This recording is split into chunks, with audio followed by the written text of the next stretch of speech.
ब्रह्मवैवर्त पुराण के अनुसार एक समय की बात है, गोलोक धाम जहाँ श्रीकृष्ण अपने नित्य विहार करते हैं, वहीं राधा रानी भी श्रीकृष्ण के साथ निवास करती थी।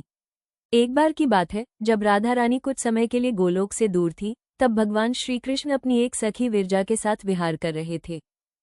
जब राधा जी को इस बात का समाचार मिला तो वे अत्यंत क्रोधित हो उठी और तत्काल श्रीकृष्ण के पास पहुंचकर उनसे कठोर वचन कहने लगी। राधा रानी का ये रूप देखकर श्रीकृष्ण के परम मित्र श्रीडमा को बहुत दुख हुआ। उन्होंने सोचा कि राधा जी ने प्रभु श्रीकृष्ण से अनुचित व्यवहार किया है। इसी कारण क्रोधवश श्रीडमा ने राधा जी को शाप दे दिया कि हे देवी, आपको अपने दिव्य धाम गोलोक को छोड़कर पृथ्वी लोक पर जन्म लेना पड़ेगा। ये शाप सुनकर राधा रानी और भी क्रोधित हुई और उन्होंने प्रतिशोध में श्रीडमा को भी श्राप दे दिया, हे श्रीडमा, तुम भी राक्षस कुल में जन्म लोगे और वहां अपने कर्मों के कारण अंततः मृत्यु को प्राप्त होगे। राधा जी के शाप के फलस्वरूप श्रीडमा का जन्म शंखचूड़ राक्षस के रूप में हुआ। यही शंखचूड़ भगवान विष्णु का अनन्य भक्त था, जिसे बाद में भगवान शिव ने युद्ध में पराजित किया। उधर जब राधा जी क्रोधावस्था में पहुंची, तब उनकी सखी विरजा ये दृश्य देखकर अत्यंत व्यथित हुई और वहां से चली गई। वे जाकर नदी स्वरूप में परिवर्तित हो गई।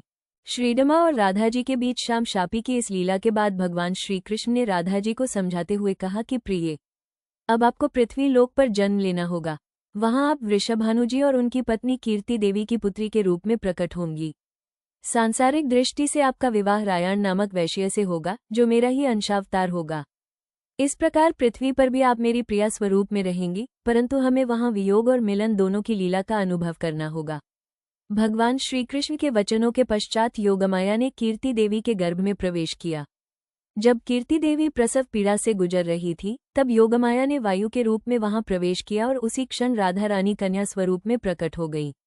इस प्रकार देवी राधा का दिव्य अवतरण पृथ्वी पर हुआ और वे वृषभानु जी की लावली पुत्री के रूप में बरसाना धाम में पली बढ़ी।